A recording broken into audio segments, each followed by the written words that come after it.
Sabahınız xeyirli olsun değerli izleyicilerimiz, traderler, həmkarlar, iqtisadçılar. Bugün Mart'ın 31'idir ve bayram günüdür. Bir daha Ramazan bayramı münasibətilə sizi təbrik edirəm. Hamınıza uzun ömür, can sağlığı arzulayıram. İnşallah Allah koysa gələn il Ramazan ayında oruç tutmaq sizlərə qismət olsun inşallah. Yəni bugün demək olar ki Mart ayı bitir ve Mart ayı hansı hadisələrlə yaddaşlara qalır? Təbii ki Qızılda. Qızıl rekord səviyyəsinə qədər yəni yüksəldi. Bugün yenidən səhər saatlarında 35 dollarla yuxarı doğru istiqamət davam edir. Ətraflı YouTube kanalında baxa bilərsiniz. Gəlin keçək biz bugün bu həftə nələr olacaq? Təbii ki vacib xəbərləri izləmək lazımdır və forexfactor.com-dan siz izləyə bilərsiniz bütün xəbərləri, ən vacib xəbərləri. Eləcə də gəlin keçək biz Evronun, doların, funtun dolar rəqabətinə, funtun dolar rəqabətinə gündəlik missiya 771 pipsdir və səhər saatlarında demək olar ki 500 pips yuxarı doğru istiqamətə davam edir. Bugün 1.29700-dən yuxarı formulasında yenidən alış əməliyyatları, satış əməliyyatları isə 1.29150-lərdən olacaq. Keçək Evron doların rütünə, Evron doların rütünündə gündəlik missiya 713 pipsdir və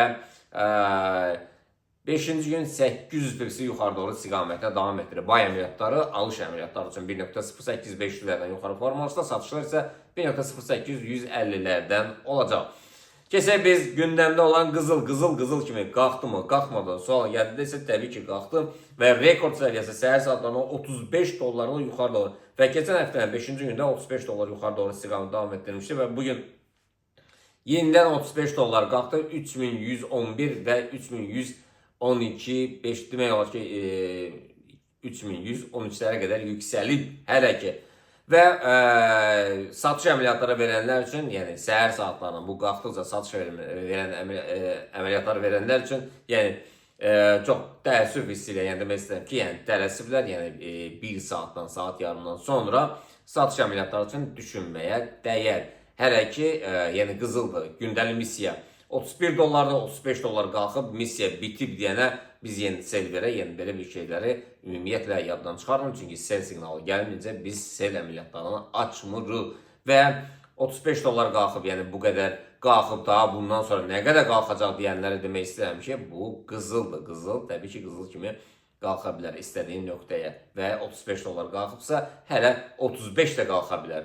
Yəni onun üçün də satış əməliyyatları üçün hələ tələsməyin.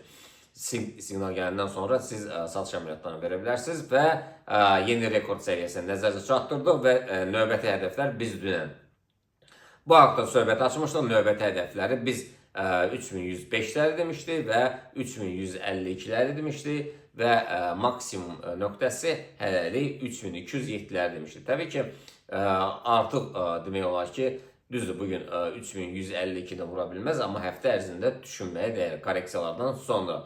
Nəzər çatdırım ki 7 saatdan saat 10-dan sonra korreksiyalar başlanacaq. Belə satış əməliyyatları isə hazırki vəziyyətdən 3005-lərdən sonra satış əməliyyatları haqqında düşünməyə dəyər.